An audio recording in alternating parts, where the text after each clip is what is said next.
ఈ దినపు దేవుని యొక్క మాట సంఖ్యాకాండము 6వ అధ్యాయము 24వ వచనము. యెహోవా నిన్ను ఆశీర్వదించి నిన్ను కాపాడునుగాక. దేవుడు మోషేకు ఈ రీతిగా తెలియజేసినాడు.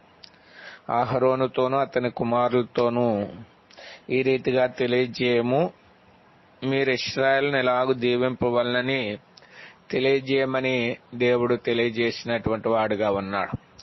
అనగా యాజకులైనటువంటి వారు ఇశ్రాయేలును దీవించినప్పుడు దేవుడు యాజకుల యొక్క ఆశీర్వాదాన్ని స్థిరపరుస్తానని తెలియజేసినటువంటి వాడుగా ఉన్నాడు. కాబట్టి దేవుని ప్రజలమైనటువంటి మనము దేవుని ద్వారా ఆశీర్వదింపబడాలంటే ఆ ఆశీర్వాదాన్ని ముందుగా యాజకులైనటువంటి వారు తెలియజేయాలి. అందుకొరకు దేవుడు యాజకులను ఏర్పరచుకున్నటువంటి వాడుగా ఉన్నాడు. కాబట్టి మనం